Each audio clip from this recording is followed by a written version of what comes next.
آل داود یعنی حضرت داود علیہ السلام کی اولاد اور آل داود کہا کہ تم شکر بجا لاؤ،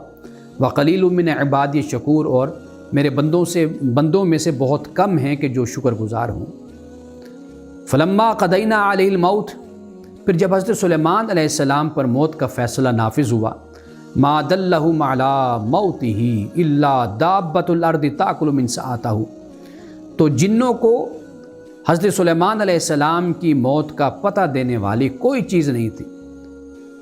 اور یعنی کوئی اور چیز نہیں تھی سوائے اس گھن کے، دیمک کے، کہ جس نے حضرت سلیمان علیہ السلام کے عصا کو کھا لیا تھا۔ اور حضرت سلیمان علیہ السلام فلما خر تبینت الجن، کہ پس جب وہ گر پڑے تو پھر جنوں پر یہ بات واضح ہوئی، لو کانوا یعلمون الغیب ما لبثوا فی العذاب المہین، اگر وہ غیب کے جاننے والے ہوتے تو اس ذلت کے عذاب میں وہ مبتلا نہ رہتے۔ اب یہاں پر جو جنوں کا ذکر ہے، یہ بات واضح ہو جاتی ہے کہ جن اللہ تعالیٰ کے مطیع ہیں، یعنی اللہ تعالیٰ کے تابع ہیں۔ وہ ایسی مخلوق نہیں ہے کہ جو اللہ کے تابع نہ ہوں۔ اللہ سبحانہ و تعالیٰ نے ان سے چاہا تو یہ کام لیا، یعنی ایسا نہیں ہے کہ ان کو کلی اختیار حاصل ہے، ان کے اختیار بھی پابند ہیں، محدود ہیں، ایک حد میں ہیں۔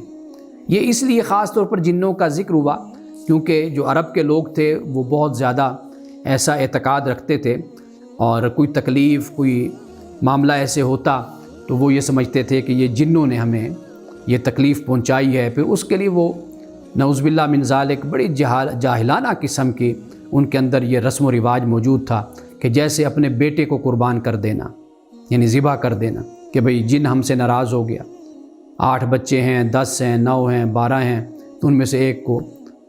سلوٹر اس کا کر دینا، یعنی اس طرح کی غلط قسم کی رسم و رواج اور روایات موجود تھے، جس سے حضرت سیدنا فاروق اعظم رضی اللہ تعالیٰ عنہ کے دور میں غالباً دریائے نیل تھا کہ کہا جاتا تھا کہ بھئی یہ جب بپھر جاتا ہے تو اس کو واپس کرنے کے لیے تو پھر ایک لڑکی کی، نوجوان لڑکی کی قربانی دی جاتی تھی، تو پھر یہ پانی پیچھے چلا جاتا تھا۔ تو سیدنا فاروق اعظم رضی اللہ تعالیٰ عنہ کے دور حکومت میں جب ایسا مسئلہ ہوا، دریا بپھر گیا اور ڈر تھا اس بات کا کہ بھئی یہ پانی باہر آئے گا اور اس سے شہر برباد ہو جائیں گے، سب کچھ ختم ہو جائے گا، مٹ جائے گا، تو کہا گیا کہ جی یہ تو ایک لڑکی کی قربانی مانگتا ہے، جب ہم قربانی کرتے ہیں تو یہ پانی تب پیچھے جاتا ہے۔ اب وہاں کے جو گورنر تھے تو انہوں نے خط لکھ کر بھیجا حضرت سیدنا فاروق اعظم رضی اللہ تعالیٰ عنہ کو، اور کہا کہ بھئی یہ معاملہ اب آ گیا ہے، کیا کریں؟ سیدنا فاروق اعظم رضی اللہ تعالیٰ عنہ نے ایک خط لکھ کر دیا، اور جس میں یہ الفاظ تھے کہ اگر تو اللہ کے حکم سے چلتا ہے تو پھر تو واپس چلا جا، تو بپھر نہیں۔ تو یہ الفاظ اور اسی طرح کا خط لکھ کر کہ جس میں توحید تھی، جس میں اللہ تعالیٰ کی وحدانیت کا ذکر تھا، اور جس میں دریا کو مخاطب کر کے کہا گیا کہ تو بھی محدود ہے، اللہ کا پابند ہے، اللہ کا تابع ہے، اگر تو اس کے حکم سے چلتا ہے تو پھر تجھے عمر یہ کہتا ہے کہ بھئی تو واپس چلا جا، اگر تو اپنی مرضی سے چلتا ہے پھر تیری مرضی ہے، تو برباد کر، یعنی کہ اب کسی نوجوان بچی کی قربانی اب نہیں دی جائے گی۔ تو یہ خط جب پہنچا تو کہا جاتا ہے کہ یہ خط پانی میں بہا دیا گیا تو دریا پیچھے چلا گیا۔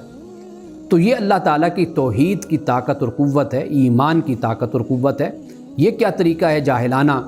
کہ اپنی دنیاوی کسی غرض اور مقصد کے لیے کسی انسان کی جان لے، اور پھر یہ کہ اپنے پیارے کی جان لے۔